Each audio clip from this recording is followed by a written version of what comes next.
Hello, everyone. This is Howard Haim, PhD researcher at Guangzhou Institute of Science and Technology.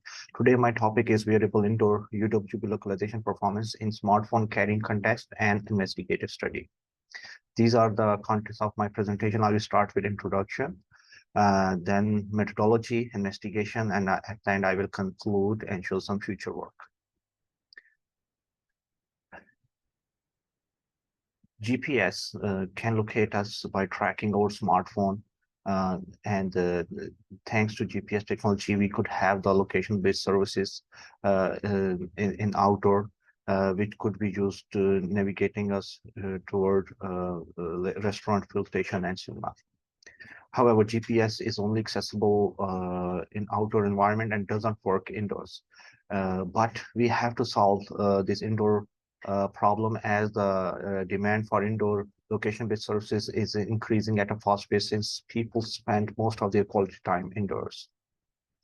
Recently, UWB technology proved itself very accurate relative to Bluetooth, Wi-Fi, RFID, and GPS, as it is very secure and it provides under 20 centimeter error, and it consumes less power and cost reasonably under $20. But UWB suffer with some fundamental problems. One of the main issue is the directivity between of the UWB channel communication between transmitter and receiver. And if we do not solve this problem in non-line of sight condition, the error could reach up to meter level, which usually happens due to the blocking of user body when we talk about the wearable sensors. Which is already justified in the bottom figure in the red cone. After perceiving the real potential of UWB, many leading smartphone manufacturers like Apple, Samsung, and Google equipped their latest offering with the UWB chips so that they could use for many indoor tracking and indoor location-based services applications. The UWB integration in smartphone introduces a new research challenge. And so we have to solve this question, like how to guarantee the centimeter user indoor tracking, even when user own body blocks the UWB signal between tag and anchors. So far, nobody have investigated these modalities. So in this work, we are investigating how much error UWB could incur in the smartphone context. And we also use one head-mounted tag, but because it doesn't block with the user body, and it could be considered as a loss condition data, but it is not practical. The methodology. First of all, we use some off-the-shelf sensors, which is made by the Corvo. And in this work, we use 4 anchors, 1 gateway, and 2 tags. 2 tags, one always attached with the smartphone, and other one we attach to the head so that we can compare between the non-line of sight and loss conditions. So we rely on the 2W ranging methods, and to solve the equation 2, which is a highly nonlinear equation, we adopted the extended Kalman filter, which is the nonlinear version of the standard Kalman filter algorithm. And we set up, as I said, the 4 anchors, 1 gateway, and the tags in this configuration. And user always equipped with 2 tags, one on smartphone and one in the head. For investigating,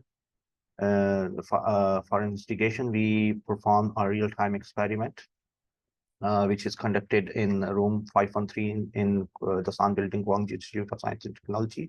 And we adopted a rectangular shape path. And to have a ground truth trajectory, we use the HUQ LiDAR, which track human head and provide us a nice ground truth trajectories. And this is how we use 4 smartphone carrying context: texting, calling, swinging, and pocketing. And these are the results in 4 daily life smartphone carrying context for the UWB tag. And in each figure, the left side, we are showing the ETF localization result, in which the black color represents the HUQ trajectory. The green color shows the head-mounted UWB tag trajectory, and the red color it shows the smartphone attached UWB tag trajectory. And easily you can see the red color have more errors because they are suffering with the human body, and the green color because they does not have the blocking of the human body as they are attached on the head. They show us almost similar trajectories like the ground truth. And if you see the behavior, the calling shows more higher jumps and the texting show more smooth trajectory in a relative sense. To quantify this error numerically, this table provide us a very nice comparison.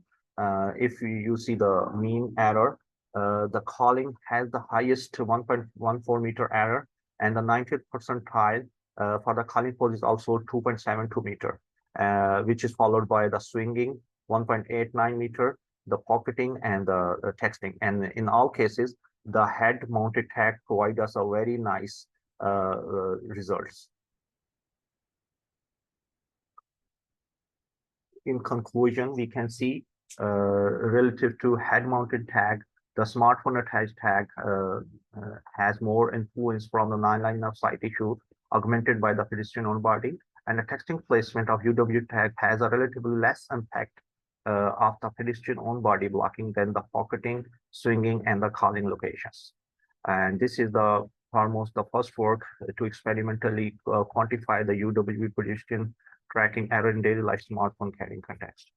So the goal of this research is to provide user with adaptive and practical wearable options for UWB-based applications.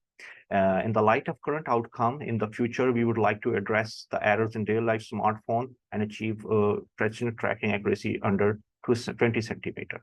Thank you for your attention and watching my presentation. For question answer, you can approach me through my email address.